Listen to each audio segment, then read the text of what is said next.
Oi, pessoal, bom dia, boa tarde, boa noite. Estamos aqui com mais uma videoaula, né?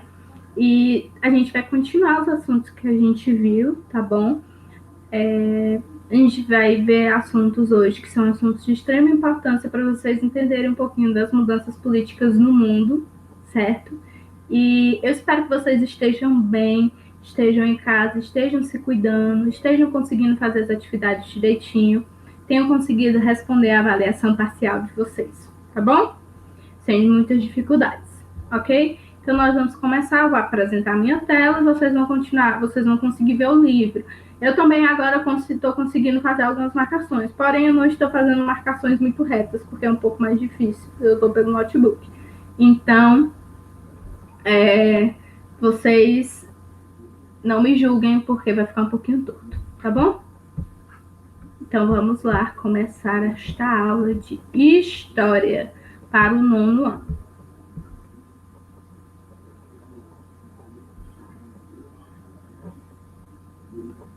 Pronto, ó, pessoal, seguinte, a gente vai ver hoje um pouquinho sobre o Império Russo e um pouquinho sobre a Revolução Russa de 1917, tá? A gente viu um pouquinho sobre a Primeira Guerra Mundial, sobre os conflitos e o que gerou a Primeira Guerra Mundial, e a gente viu que a Rússia, ela vai sair no meio da guerra, né? Ela vai estar lá no auge da guerra, fazendo confusão com todo mundo, e ela resolve sair. Porque ela vai estar passando por um conflito interno, então ela resolve sair da guerra e abdicar da guerra, né? Então, o Império Russo ele era um estado essencialmente agrário, tá bom? Até o final do século XIX. A maior parte da população ela era composta por camponeses pobres, tá? Muitos deles sujeitos à fome e ao analfabetismo. O governo ele era exercido pelo czar, destaquem aí essa palavra, czar, que era um título semelhante ao de imperador, que centralizava o poder em suas mãos e governando de maneira autoritária. Durante as últimas décadas do século XIX, o governo do czar Alexandre II, né, de 1855 a 1881, promoveu reformas buscando modernizar a economia russa. Assim, foram realizados investimentos com o objetivo de desenvolver a indústria e ampliar a rede de transporte ferroviário, certo? Para concretizar esses planos, o czar aumentou os impostos e vai contrair empréstimos de outros países, como a Inglaterra e a França. O Império Russo ele vai ter esse cara, que é o czar, que é como se fosse o imperador, a gente vai chamar de czar, tá? E como a Rússia ela não vai estar passando por esse período de desenvolvimento de revolução industrial, ela vai querer participar. Então, ela vai pedir dinheiro emprestado à Inglaterra e à França, que são países que já vão estar mais desenvolvidos nessa parte industrial, para poder trazer esses projetos para a Rússia também, certo? O desenvolvimento industrial vai atrair muitos camponeses para os centros urbanos, né? Por quê? Falei para vocês que esses camponeses, a maioria eram muito pobres, analfabetos, né? E eles eram sujeitos à fome, tá bom? Então, eles vão migrar para as cidades, para esses centros, né? Para esse polo industrial, para tentar arranjar empregos, tá bom? Então, isso vai gerar um êxodo, né? Um êxodo do campo para a cidade, tá bom? Porém, a má remuneração paga aos operários criou uma classe trabalhadora empobrecida, tá? Nas cidades. Ao mesmo tempo, uma pequena camada de burgueses industriais obteve grandes lucros entre o final do século XIX e o início do século XX, ampliando as desigualdades sociais já existentes no Império Russo, né? É bem bom, xibom, xibom, bom, bom, sabe a música? Vocês sabem qual é essa música? Bom, xibom, xibom, bom, bom? O de cima sobe, de baixo desce, né? Porque o rico cada vez fica mais rico, o pobre cada vez fica mais pobre. Pois é, exatamente. Então é bem essa ideia mesmo, né? Os que já eram burgueses vão investir nessa coisa industrial, vão virar donos de indústrias, vão ficar cada vez mais ricos, e os camponeses pobres que passavam fome vão vir para as cidades para trabalhar, mas vão continuar pobres, tá bom? A oposição ao czarismo. A crescente desigualdade social vai contribuir para que ideologias como socialismo, tá, que a gente até estudou um pouquinho ano passado, se difundissem pelo país. Dessa maneira, no início do século XX, foram criados partidos de oposição ao governo do czar Nicolau II. O principal nesse período era o Partido Operário Social-Democrata Russo, que em 1903 se dividiu em dois grupos, os bolcheviques e os mencheviques. E aqui é que a confusão vai começar. Os bolcheviques tinham como um de seus principais líderes o Vladimir Ilyich Ulyanov, certo? Mais conhecido como Lenin, decora esse nome. Eles defendiam transformações rápidas e profundas no governo. Essas mudanças ocorreriam com a tomada do poder pelos trabalhadores e o estabelecimento do socialismo na Rússia, ou seja, os trabalhadores iam lá, iam tomar o poder do czar e iam botar ordem naquilo tudo, tá? Os mencheviques, eles pretendiam promover reformas graduais, bem devagar, até atingir o socialismo. Essas reformas seriam implantadas por meio de alianças entre os trabalhadores e a burguesia. Pelo que vocês estão notando, os bolcheviques, eles eram mais radicais, né? Eles iam lá, iam tomar o poder mesmo, iam lá, derruba o czar, tira ele da cadeira, tira ele do trono e a gente vai tomar o poder. E é isso, os trabalhadores vão tomar conta de tudo. Os mencheviques, eu acho que eles tinham um pouco medo dos trabalhadores tomar conta de tudo. Então, eles vão fazer uma mudança gradual. Vamos nos unir com os donos das fábricas, com os burgueses, com os comerciantes. E vamos fazer uma reforma gradual até a gente chegar na igualdade social, tá? Então, a gente vai ter esses dois pontos de oposição. E aí, a gente vai ter as revoltas populares, óbvio, né? Primeiro, a gente vai ter no início do século XX, o Império Russo vai se envolver na guerra contra o Japão, pela disputa de territórios da Manchúria e da Coreia. As derrotas russas vão ampliar a oposição ao governo czarista de Nicolau II e vão contribuir para parte da população russa se tornar ainda mais pobre, né? Você sabe que guerra é caro. Então, o cara tá ali fazendo a guerra enquanto o povo morre de fome. Então, assim, é complicado. Isso gera oposição e é grande, tá bom? Assim vão ocorrer diversas revoltas populares e greves, tá? Nesse período que foram violentamente reprimidas pelo governo do czarzinho lá. Em janeiro de 1905, a cidade de São Petersburgo, que inclusive é uma cidade belíssima, só vi por fotos, mas parece linda, em uma manifestação pacífica, né, reivindicando melhores condições trabalhistas, foi atacado por guardas imperiais, né? Ferindo e matando centenas de pessoas. Esse episódio vai ficar conhecido como Domingo Sangrento, tá? E vai motivar os trabalhadores a promoverem novos protestos contra o autoritarismo do czar, né? Os trabalhadores vão estar lá protestando, tranquilo, lá vem a guarda. Pô, matou todo mundo.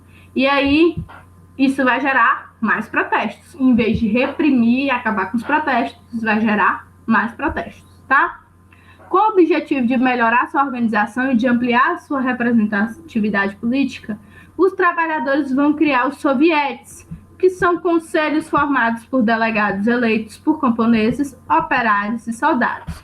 Vamos entender agora o fim do cesarismo. Inclusive, no final dessa aula, eu vou falar um pouquinho sobre esse pedacinho. Vocês lembrem que a gente vai voltar um pouquinho para isso daqui só no final da aula, que eu quero mostrar para vocês algumas referências desse fim do cesarismo em um filme que marcou gerações, tá? Buscando se manter no poder e melhorar sua relação com a população russa, o czar, que é o imperador Nicolau II, né? Ele vai promover algumas reformas. Entre elas estava a fundação de um parlamento, olha, composto de deputados eleitos pela população, olha as coisas melhorando, que auxiliava nas decisões políticas. Além disso, ele legalizou os sindicatos trabalhadores, viu aí? Contudo, vou até marcar isso aqui mais para cima, que tá difícil, pronto. Contudo, a Primeira Guerra Mundial trouxe muito sofrimento à população russa. Embora o exército do país fosse numeroso, estava despreparado e tinha poucos recursos. Dessa forma, houve grande número de soldados russos mortos em combate. Como se isso não bastasse, o fato da economia se voltar para as despesas da guerra fez com que a situação de pobreza da população piorasse ainda mais. A própria insistência de Nicolau em se manter na guerra ampliava a oposição de seu governo. Durante o inverno de 1917, marca esse ano é importante, Uma forte crise de abastecimento gerou fome entre a população, que se revoltou e promoveu diversas mobilizações violentas, iniciando a Revolução Russa. Nicolau II não conseguiu controlar a situação e foi obrigado a deixar o poder. Em março de 1917, nós temos a Revolução Russa. Eu estou marcando tudo aqui, mas isso daqui é importante. Ok? Olha só, gente, temos imagens. Esse século é o século que é todo registrado em imagens. População participando do funeral de dezenas de mortos durante o conflito no governo czarista em 1917. Certo? Vamos continuar, porque o babado aqui vai ser grande. A Revolução Russa, após a saída do czar, do governo russo, vai ter início um governo provisório. Esse governo provisório vai ser formado por liberais, conservadores moderados, os bolcheviques e os mencheviques, não é isso? Esse governo ele vai realizar diversas reformas, como a garantia de direitos de liberdade de imprensa e da organização política e regularização da jornada de trabalho de 8 horas. Olha só!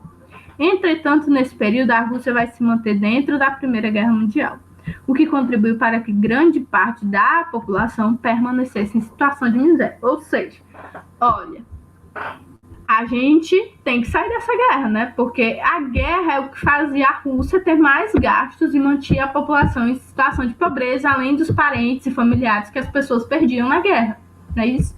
Dessa maneira, o governo provisório não conseguiu controlar a revolta popular e, em meio a uma disputa de poder do país, os bolcheviques organizaram uma insurreição, né, uma revolta, com o apoio das tropas de trabalhadores armados e unidades militares. Os revolucionários vão conseguir tomar o poder depondo o governo provisório, certo?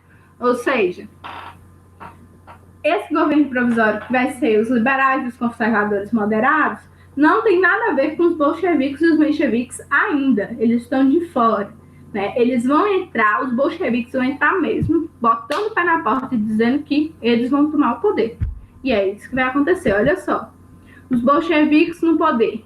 Chegam no poder, os bolcheviques vão ser liderados pelo aquele carinha lá que eu mandei marcar o nome, o Lenin. Ele vai promover uma série de mudanças. Nós vamos ver aqui algumas, tá? Primeiro aqui, estatização da marinha mercante, dos bancos e das indústrias. Ou seja, tudo que é banco, indústria e da marinha é do Estado. Não tem mais nada privatizado, certo? Tudo é público agora. Extinção dos latifúndios e desapropriação de terras que foram distribuídas aos camponeses. Ou seja, sabe essa galera que tem um monte de terra e tá parada? Ou então que tem um monte de terra, sei lá, para botar gado? Enfim, pronto. Ele tomou essas terras dessas pessoas, pagou por essas terras, obviamente o Estado vai pagar por essas terras, mas essas terras que estão em desuso, elas vão ser tomadas e vão ser distribuídas para a população que precisa de terra para plantar e morar, tá bom? O nome disso é uma espécie de reforma, tá? Vamos lá. Criação de tribunais de justiça formados por cortes populares, certo? Confisco de bens da nobreza e da igreja ortodoxa, além da abolição do ensino religioso na escola, é óbvio, né? Isso aí a gente já sabia que ia acontecer. Não existe esse negócio de ter nobreza, né? Os parentes do czar, imperador, não, acabou. Devolve tudo, que é tudo do Estado, tá? E a igreja é a mesma coisa. A gente sabe que a igreja ortodoxa, ela vai estar ali naquela região da Rússia e ela vai ser uma instituição extremamente poderosa, com muita riqueza. Então, eles vão pegar tudo para eles, tá? A adoção do regime de partido único, certo? O Partido Bolchevique foi rebatizado como Partido Comunista. Marcar aqui. Continuando. A saída da Rússia da Primeira Guerra, em 1918, após a assinatura de um tratado, criação de um exército formado por camponeses e operários para defender o comunismo, chamado Exército Vermelho, e a criação da União das Repúblicas Socialistas Soviéticas, a URSS, em 1922. Isso daqui vai aparecer muito na Segunda Guerra Mundial. Pode esperar, viu? Na Guerra Fria também. Aguardem. A Rússia está parecendo confusa agora, mas depois o negócio vai pegar. Vamos continuar. A Guerra Civil. Após a retirada da Rússia da Primeira Guerra Mundial, os grupos anticomunistas vão se articular para derrubar o governo implantado pelos bolcheviques. Assim, vão formar uma coalizão do qual faziam parte principalmente antigos oficiais que apoiavam o retorno do czar ao poder, grupos liberais e os próprios mencheviques, aqueles lá, né, que não eram tão radicais, que eram mais ou menos radicais, pronto. Os opositores dos bolcheviques vão receber ajudas de países capitalistas, como o que entra em tudo que é confusão e adora se meter no país dos outros, e Estados Unidos, Inglaterra, que também é outra, França e Japão. E para formar um exército que ficou conhecido como Exército Branco. Olha, Exército Vermelho versus Exército Branco. Parece até coisa do Alice no País da Maravilha, tá? Dessa maneira, a Rússia vai passar por uma violenta guerra civil entre os anos de 1918 e 1921, certo? Durante o conflito vai ser implantada uma política que tinha como base a imposição de uma severa disciplina a toda a sociedade, certo? A estatização da economia se tornou ainda mais intensa nesse período, com a proibição de qualquer iniciativa privada. Além disso, os camponeses deveriam entregar parte da sua produção ao Estado, tá bom? A nova política econômica. A necessidade de reconstruir o país após o fim da Guerra Civil levou o Partido Comunista a criar uma nova política econômica, o NEP, em 1921. O NEP era um conjunto de medidas de cunho capitalista implantadas com o intuito de dinamizar, né, a economia do país e contribuir para que a Rússia superasse rapidamente a crise, tá bom? Então, assim, entre as medidas implantadas pelo NEP, estava a liberação para que a iniciativa privada controlasse pequenos setores de indústria e do comércio. Além disso, ele permitiu aos camponeses obterem lucro ao comercializar sua produção excedente. Ou seja, os camponeses davam uma parte para o Estado e a outra parte eles podiam fazer o que quiser, comercializar, vender, enfim. Tá bom? Vamos entender as disputas pelo poder. Após um longo período doente, o Lenin ele vai falecer, tá? No início de 1924. E com sua morte vai se acirrar a disputa pelo poder da URSS entre o Trotsky, o Leon Trotsky, certo? E o comissário e o Joseph Stalin, certo? O Trotsky, ele era comissário do povo para a guerra e o Joseph Stalin era secretário-geral do Partido Comunista.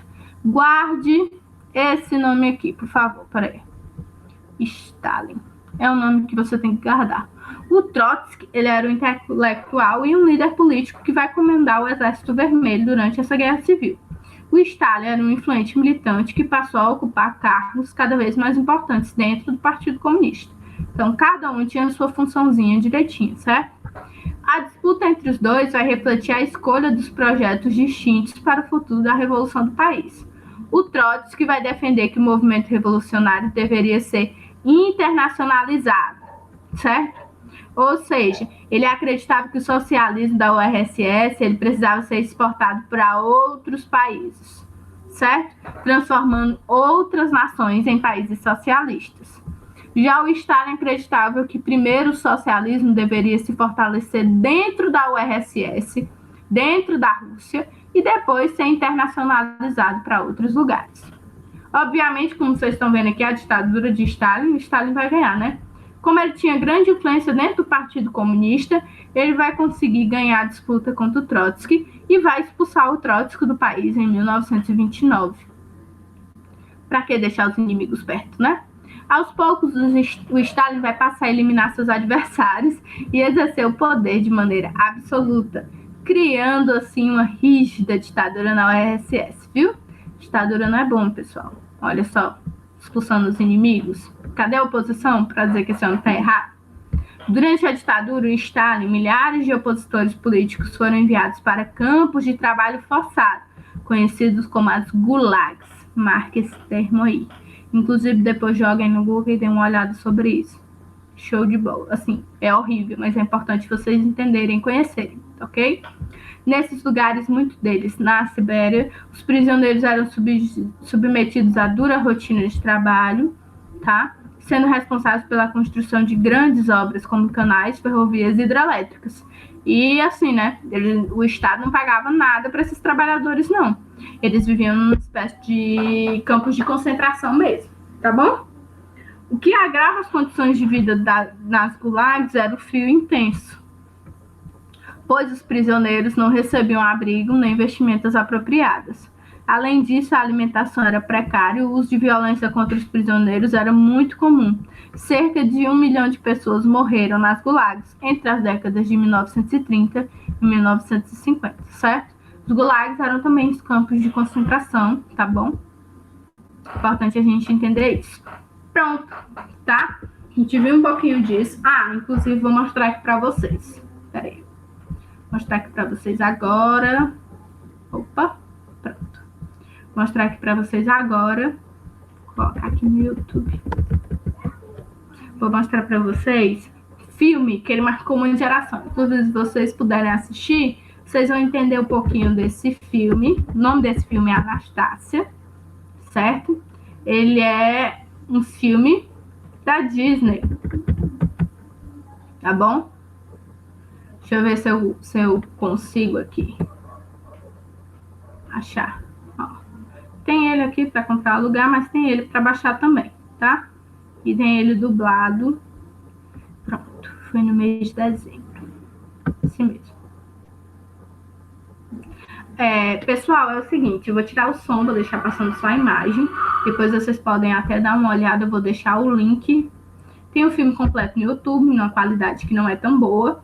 Mas a Anastácia, ela conta um pouco desse período de transformação do czar, né? O pai dela era um czar, o pai dela era o imperador dessa Rússia, para a transformação para uma independência, vamos dizer assim, de uma república social, de uma república comunista.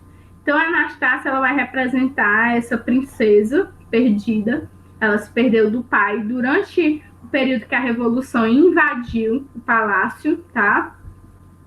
E derrubou o pai dela e tudo mais. Então, assim, ela vai, vamos dizer assim, durante o filme, tanto no começo do filme, que eu não consegui achar essa parte do começo, que é uma parte super legal, mas tanto no começo do filme vai aparecer ela se lembrando de como foi o passado dela, tá bom? Mostrando como foi que o pai dela vai perder o poder. Obviamente, como todo filme, vai aparecer figuras mágicas que vão influenciar as pessoas a quererem se revoltar, mas que, na verdade, vai retratar um período, que é esse período que a gente está conhecendo como Revolução Russa hoje. Se vocês puderem baixar e assistir, ou se vocês tiverem assistido e quiserem reassistir, é muito bom para vocês entenderem. Inclusive, as músicas que eles cantam durante o filme, tem até uma que eles cantam que antes tinha as cortes reais e tudo mais, que agora eles só trabalhavam sem parar na indústria, que fala um pouco sobre essas mudanças. Obviamente, o filme valoriza muito a figura do czar. E a gente viu que essa figura era uma figura também de poder que deixou muitas pessoas passarem fome, né? Então, assim, o czar não era tão bonzinho assim como tá aparecendo aí no filme, né? Como aparece como pai dela. Mas é interessante de vocês assistirem, verem um pouquinho sobre esse filme. É um filme legal. Eu acho que, não sei se ele tem na Netflix, mas vocês podem assistir no YouTube, tem ele aqui completo, ó, bem aqui. Tem ele assim, para vocês contratarem qualidade boa. E tem ele aqui também, ó, completinho para vocês assistirem, tá? Ou vocês podem baixar, tá ok? Eu gostaria muito que vocês assistissem, é um filme show de bola. Fala muito sobre esse período da Revolução Russa, tá bom? Das mudanças. Inclusive, ela vai para a França, então vocês vão ver um pouquinho da França nessa época, tá bom? E é isso, pessoal. Eu espero que vocês tenham conseguido entender. Releiam um pouquinho esses conteúdos, revejam essa videoaula novamente depois, deem uma pesquisada sobre as gulags, sobre esse período de Revolução Russa de 1917 e assistam a Anastácia, que é um marco da sessão da tarde, um marco da minha infância, e eu sei que vocês vão adorar, tá bom? Para quem não assistiu, para quem assistiu, assista de novo, que vocês já sabem que é maravilhoso, ok? É isso, pessoal. Fiquem bem, né? Continuem bem. E eu espero que a gente se veja logo, tá bom? Beijo!